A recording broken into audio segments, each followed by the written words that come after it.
What's up, guys? Bassmaster Elite Series Pro Cole Sands here. This is what's on my deck for November. This video is brought to you by Yozuri. It's an awesome hard bait company. You'll hear me talk about several of their products today that have been working out there. Bats and Enterprises, they make high quality raw components, whether it's the blank, the guides, the reel seats, all that stuff. If y'all are interested in making your own rods or anything in that field, be sure to check them out. And then lastly, Rocky Boots. I've been with Rocky Boots for a few years now. Love their shoes. Their no wake shoe is awesome. It's an awesome fishing shoe, especially if you're out there in the summer a lot. It breathes really well and it's really comfortable to fish out of. So y'all be sure to check all three of them companies out, and they allow me to do these videos. So what's on my deck? It's out here. It's November. It's Chickamauga. I just got done wrapping up a whole week of guiding. I wanted to do this after I'd been out there and really had a good feel of what was going on in the lake. And I'm going to go through these rods and reel setups in no particular order. And if you're curious more on the exact location and exactly what I'm looking for, subscribe to my Fishing for Dummies account. I'll leave the link in the bio. I think it's like $20 a month, but I really break down, what I'm looking for on the map, the areas that I've been producing lately. And, a lot of people have really enjoyed subscribing to that and have, just let me know how much they've learned watching those videos, which is great. So let's go through what's working right now. First, Chickamauga. You need an Alabama rig tied on this time of year. That goes without say. The small Diamond Baits Tightwad Alabama rig, this is the 3.5 inch size arms, has been really good lately. Throwing little 1/8 ounce and even 1/16 ounce jig heads on there. I'm using little Diamond Baits jig heads as well. And the reason I'm going with such a light head, there's a lot of grass, a lot of those fish right now. I mean, it's been pretty warm for November. I mean, really kind of unseasonably warm. And, you want those light heads to keep it above that grass, and you don't want to just have to burn it. You want to be able to keep it in the water a little bit. So 16th ounce or an 1/8 ounce, I'm throwing little 2/0 hooks, and I'm just throwing Fishco OG swimmers. These are 2.8s. Blue Gizzard's been a really good color. And putting that on 20-pound Yozuri T7 fluorocarbon. I got this on a 710 Kahuna Witch Doctor tackle rod. It's it's actually an extra heavy glass rod. It's really nice for throwing that A-rig. It really allows them to set up on it and load up on it when they bite it. And then as far as like gear ratio goes, I got I think a 7:3 1 on there, just trying to keep it above that grass a little bit. And a lot of times right now, throwing this Alabama rig, I'm fishing the edge of grass, anywhere from 2 to 10 foot of water. Just kind of depends what the grass line looks like. And then just kind of steady reeling it. Every now and then I'll pump it if I feel like I'm in a little bit of grass. But them light heads really do help you get through that grass. And then next, we got to talk about the frog bite, because the frog bite is what we really caught them on this past week. The biggest thing frog fishing right now, fish flow. Everybody's fishing really fast. Everybody's twitching their frog way too much. The slower you fish your frog, when you move it just little bitty twitches, and you'll get way more bites. The number one thing I see people do wrong frog fishing is going too fast. So the frogs that work this week, Scum Frog, I'm not sponsored by them, but I think they make a really good frog. Throwing a 50-pound Yozuri braid. This braid's been on there probably since January of this year, and that's just a testament to how good their braid is, because it really does last a long time. But it's just a little Scum Frog. Really threw 2 colors this week. This was one of them. I don't remember the name of that one. It's that brownish red one. 50-pound Yozuri braid's definitely key. I do like a little bit higher gear ratio reel when I'm doing this, like a 7:3 1. Just when you set the hook, you want to get their heads up. They're either going to get it or they're not. But if they do get it, you want to set the hook hard, set the hook straight up. Do not set the hook to the side, because if you set the hook to the side, that frog is going to roll out of their mouth and you won't hook them. So straight up, get their heads up as fast as you can. And you want a big rod when doing this. I like a long rod. I use a 7.6 heavy Shaman series Witch Doctor tackle rod. And some people tell you want a short frog rod. The only application that I would ever want a shorter frog rod is if I'm skipping it around like overhangs or under docks or something. If you're grass fishing grass mats, big Tennessee River grass mats where I'm making a 100-yard cast and I'm getting those fish on them really thick grass mats, I would not use a rod any shorter than 7.3. I prefer the 7.6. 7.6 heavy, like I said. 65-pound braid's great. That's what I always use, but this Yozuri braid's so good that I actually went down to 50. You can cast it a little bit further, and I've never broke one off with it, so might as well go a little bit lighter. if you can get a little bit better casting distance. But so the frog was great this week. Like I said, working it really slow. The other color that worked really well, which this we caught so many of this one, the skirt actually got chewed out of it. That's the dust color. Actually got down like a 10-3 to 1 gear ratio. Same exact rod setup. Frog bite was definitely awesome. Here's another frog, same setup. As you can tell, we threw that frog just a ton. That frog's usually a whole lot more black than that. It got chewed on a lot this week. All these rods got 50-pound Yozuri braid on it. And, you know, as your braid does start to fade, you can use a black Sharpie to kind of, you know, darken your line color up a little bit. But usually, like the grass mats that we were fishing were still pretty thick, and there's still going to be a lot of grass left on Chickamauga all the way up to December in places. It definitely seemed like the upper end probably had a little bit more grass.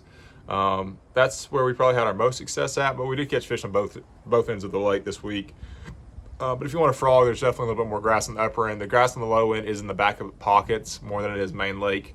But there's grass kind of leaving every day too. So, you know, it should be still good till, like I said, about the 1st of December. If you're curious about any of them areas that have been good, be sure to subscribe to my Fishing for Dummies account, and we'll talk about that there. And then a really good frog that we caught a lot of big ones on this week as well, especially as that grass starts to kind of break up and it's not as thick. And you know, I like to throw a frog that you move a little bit more when that grass is starting to break up. So like a top toad is always really good because you can always reel it through that sparse stuff, and if you get to a little thick patch, I'll stop it and twitch it a little bit. Same rod setup for it, line set up, 50-pound Yozuri braid. And just any color. I mean, we caught them on like 3 different color top toads this week. The color did not seem to matter. But that's always good on that black and red one. That's California 420.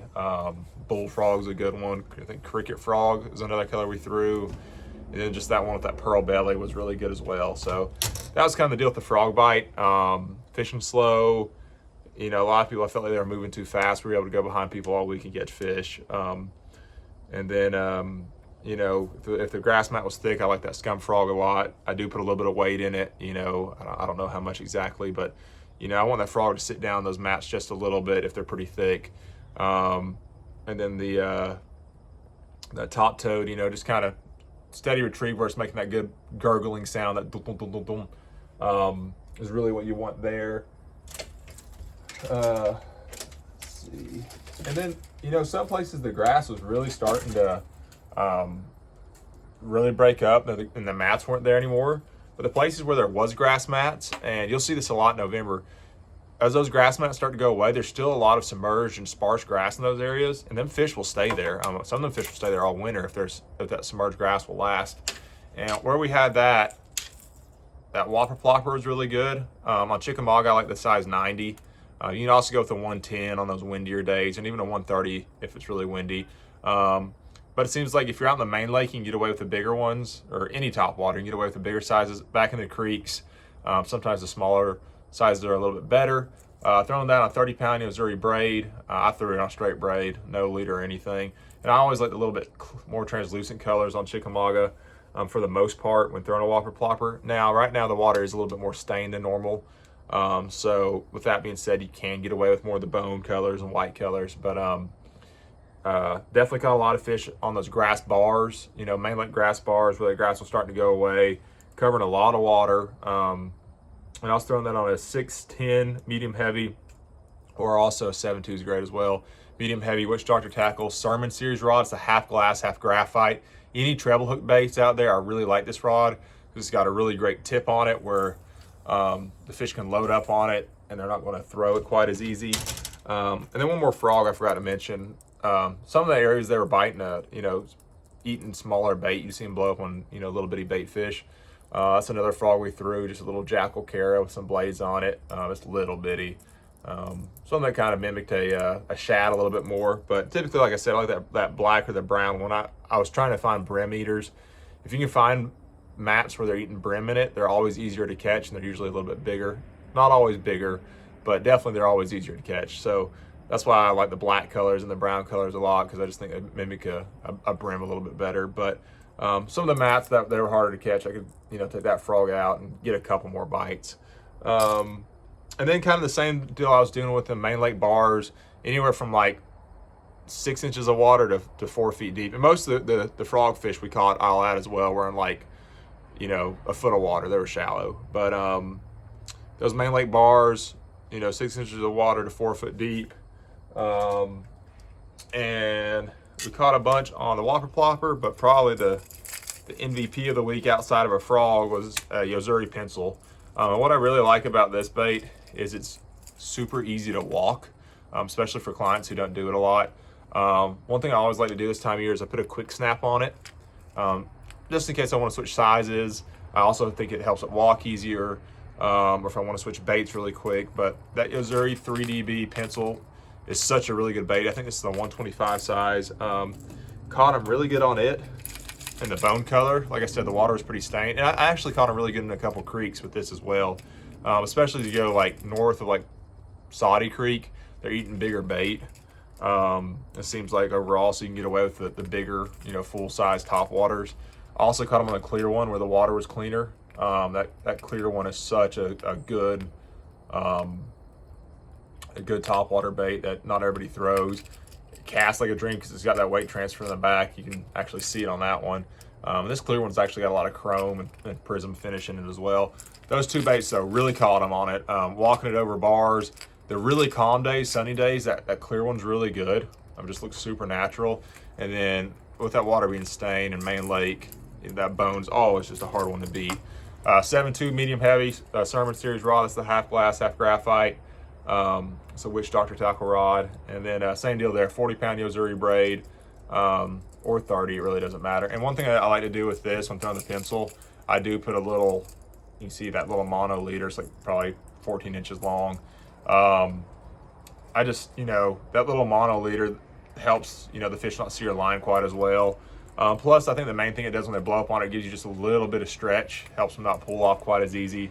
Because when you're fishing in that grass, they will pull off some. But that's 20-pound mono on there. And then one other thing it does too, when they blow up on it, because we found schools of fish like, there's, I don't know how many fish on it, but they blow up on it, and as soon as it hit the water, another one would eat it. And you don't want it to, you know, you don't want to blow up on it and then the hooks get fouled. And if it's straight braid, the hooks are more likely to get fouled than if it's a, you know, you put a little mono or even a fluorocarbon leader. So that's one thing I like to do. Like I said, Yozuri pencil, that's the bone color. For both the whopper plopper and this, you know, pencil bait, I like a 7.3 to 1. You can get by with this, you know, like a 6 to 1 or something like that. But in that grass, I always like to be able to reel on them fast because if they're so shallow, they run really fast. And I always want to get their heads up as quick as I can. And then last but not least, we got two more real quick. We'll talk, well, actually a few more. Little micro buzz bait. This is the Diamond Baits buzz bait. It's a prototype that's going to be out really soon. Got a little Fishco Slim Swimmer on the back. Same deal, fit 30-pound braid, 7.2 medium heavy Sermon Series rod. But that is an awesome, awesome little buzz bait this time of year. It comes through the grass so well as that grass starts to die off. Some of the places the grass is still too thick for, you know, a pencil or a plopper style bait. So that little Diamond Baits buzz bait is a killer. It's an 1/8 ounce, 30-pound Yozuri braid. I just like braid when fishing grass, man. And, you know, I feel like the fish don't see it as good when it's in grass because it kind of blends in. And it just cuts through that grass so well. So that little buzz bait was really good. Same deal as throwing it on them grass bars and little, you know, backs of pockets and places like that. And then for the schooling fish, I did have a spinning rod on this week. Y'all probably were starting to think I didn't, but the schooling fish, like a 2.8 swim bait's always really good. But one thing I like to do, sometimes I put on like a little chatterbait head and just put it on there. That's a little 2.8 OG swimmer. And then 10-pound Yozuri braid. Then I got a 10-pound Yozuri T7 fluorocarbon leader, and 7.2 medium Witch Doctor tackle Voodoo 2 rod. I like the 7.2 because you can cast it out a little bit further, get a little bit more distance on it. And that was a really good little bait. Just throwing it around some grass. We actually got some pretty good ones on it, like 3.5 pounders on it, which are, you know, solid fish for a little spinning rod and you know, just a little swim bait. But you can throw it on a little chatterbait, just throw it on a jig head as well. We caught fish doing both. And then one other thing we did catch some fish on, and one other bait I'll show you before I go. I did live scope some in the middle of creeks. I got down there a little bit early before my guide trip started and just kind of looked around. And some of the deeper creeks on Chick, I I got in the middle of them and just live scoped. The place where the water was a little bit dirtier, I went with that 5-inch Fishco radar shad. I think that's Disco Ice is the name of, or Vanilla Ice is the name of that color. That's one of my favorite colors when the water's a little off. But really threw it on a 3/8 and even a 1/8 ounce head. A lot of the fish were pretty high up. And then just any natural shad color as well. The 5-inch radar shad and Alewife is a really good color out on Chick as well. And blueback is actually a really good color as well out there. So did some live scoping as well. Same rod setup with it, like a 7.2 medium or even medium light rod. 10-pound braid to a 10-pound fluorocarbon leader. That was pretty much it for the week. So a lot of ways to catch them. You catch them live scoping. You can also throw that A-rig on them fish out there in the middle. You catch them on topwater over bars, and you can catch them in the grass. So that's what's on my deck right now. Good luck to everybody on the water. It should be the same deal all throughout November. If anybody's interested in a guide trip, January through March, I have openings on Watauga, which is an awesome lake up here in Northeast Tennessee. It's kind of a little hidden jewel. Also going to be guiding on Boone and South Holston. These are some of the best lakes. If you want to get good at your electronics, forward-facing sonar, if you want to get good at knowing what bass look like, how to make bass actually react and bite your bait, any of that stuff, feel free just to shoot me a message. You can look me up on Facebook, Cole Sands Fishing, or go to my website, colesandsfishing.com. My phone number's on there. Give me a text or a call, and hey, we'll set something up. And my main goal as a guide is to make you a better fisherman. So feel free to just contact me anytime. But hopefully this helps y'all out. Good luck to everybody, and God bless.